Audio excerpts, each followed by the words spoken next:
Hello and welcome to the Genuine Learning Blog. My name is Melissa Galasso and I'm very excited to be here with you today to talk about our Q2 2022 in review. So we enjoyed a very nice vacation. All of our employees were able to take some time off to be with their families and friends and really just take that opportunity to relax and come back ready for an exciting second half of the year. And during that time, we were able to really just prepare for this upcoming period. So today we're going to kick off our second half of the Genuine Learning Blog with a review of what happened in the second quarter. And it was actually a pretty busy quarter. I think the AICPA really outdid themselves in the number of things they were able to issue in one period.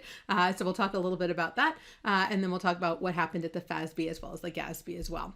So in terms of what was issued, right, during the weekly blogs, we look at what was proposed as an exposure draft. But during the quarterly updates, we like to take a look at what was actually issued. And during Q2, the AICPA issued what we were considering their quality management suite. So this is actually made up of two SQMSs, which are statements of quality management standards. These are going to replace the current SQUAShes or quality control standard. And we have SQMS 1, which is the system of quality management, and then SQMS 2, which is the engagement quality reviews. And so as opposed to our current process, which is all wrapped together, SQMS 1 talks about the overall system. Probably the biggest change for most firms is the requirement to have a risk assessment. You identify what your firm level risks are, and then you have to identify a response.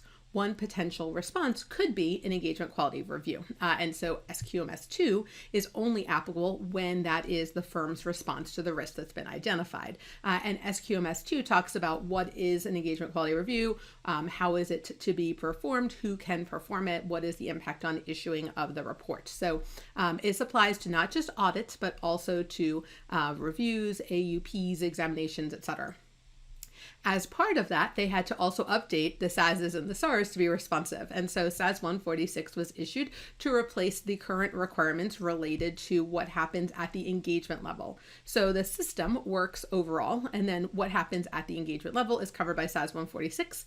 And then SARS 26 covers what happens at the engagement level if you're doing a comp review or prep engagement as part of your overall system.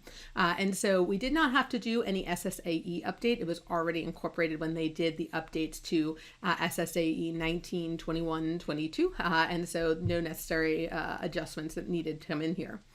In addition, they rounded out their update this quarter with SAS 147, which is really part of the overall NOCLAR update or non-compliance with laws and regulations.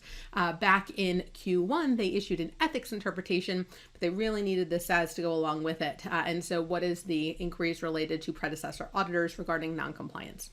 So altogether, we end up with two SASs, a SARs, and two new SQMSs. So it's a busy quarter for the AICPA. They're not done. They have quite a few exposure drafts out there that we'll be seeing. The ASB is meeting next week, and so we will hopefully see some things come out of that related to group audit and other standards that they're looking at. FASB, on the other hand, was a little bit quieter. Only one ASU that was issued, which is related to fair value measurement, related to those equity securities that do have contractual sale restrictions.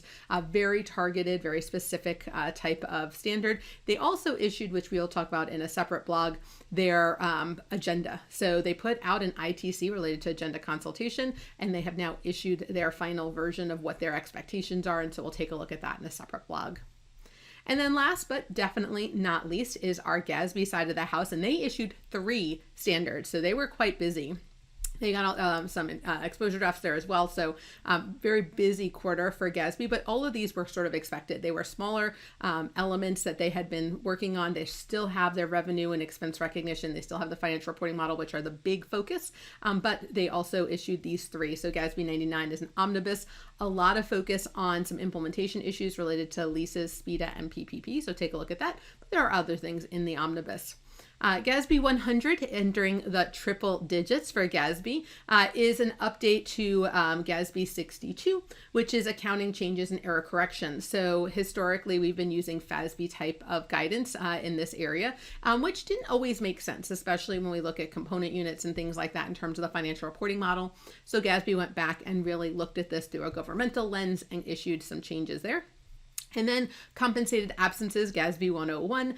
This one was trying to reduce diversity in practice. When the original guidance regarding compensated absences was issued, there was no such thing as PTO, right? You had sick leave, you had vacation leave, and now obviously paid time off, which is whatever you want to use it for, is very prominent. So they wanted to address that. They also addressed the timing of when do you use what and what is the valuation of that compensated absence. For some people, this will be very little impact. For others, there'll be more of an impact.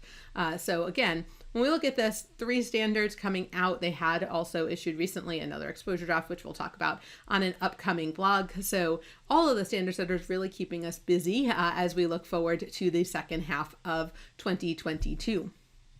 All right, so that's a wrap this week on the Genuine Learning blog. Hopefully that gave you a good update on what was issued, and we're going to come back in the next couple of weeks and talk about some of those proposed changes to the standards as well, to make sure you're aware of what's coming down the pike. Thank you guys so much for joining me, and I look forward to seeing you on a future blog. Have a great day, guys. Bye-bye.